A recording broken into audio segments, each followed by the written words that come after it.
Brought you by UTL solar 78,000కు subsidy పొందండి. సబ్సిడీతో యూటీఎల్ ఆన్ గ్రిడ్ సోలార్ సిస్టమ్ను ఇన్స్టాల్ చేసుకోండి.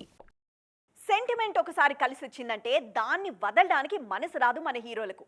అందులోనూ హిట్లు వస్తుంటే నో కాంప్రమైజ్ అంటారు. తాజాగా బాలయ్య ఇదే చేస్తున్నారు. అఖండతో మొదలైన సెంటిమెంట్ను ఇప్పటికీ కంటిన్యూ చేస్తున్నారు. ఇంతకీ ఏంటా సెంటిమెంట్? బాలయ్య ఉన్న ఫామ్ చూస్తుంటే మిగిలిన హీరోలకు భయమేస్తోంది. ఇప్పుడు 60+ దూకుడు చూపిస్తున్నారు నందమూరి నటసింహం. సంక్రాంతికి డాకు మహారాజ్ అంటూ వచ్చేస్తున్నారు ఈయన. ఫామ్ కు తోడు ఓ పాజిటివ్ సెంటిమెంట్ బాలయ్యకు కలిసొస్తోంది ఇప్పుడు. అదే చిన్న పాప సెంటిమెంట్. దాని చుట్టూ తిరిగే ఎమోషన్. అఖండలో కథ అంతా చిన్న పాప చుట్టూనే తిరుగుతుంది. సెట్స్ పై ఉన్న అఖండ 2లోనూ మెయిన్ కథ ఇదే ఉండబోతోంది. ఈ పాత్ర కోసం సీనియర్ నటి లయ కూతురు శ్లోకాను తీసుకున్నారు. తాజాగా డాకు మహారాజులో కూడా ఓ చిన్న పాప ఉంది. చిన్ని అంటూ సాగే ఈ పాటలో పాప సెంటిమెంట్ బలంగా కనిపిస్తుంది. గత ఏడాది విడుదలైన భగవంత్ కేసరిలోనూ పాప సెంటిమెంట్ ఉంది. అందులో శ్రీలీల, బాలయ్య మధ్య బలమైన ఎమోషన్ ఉంటుంది.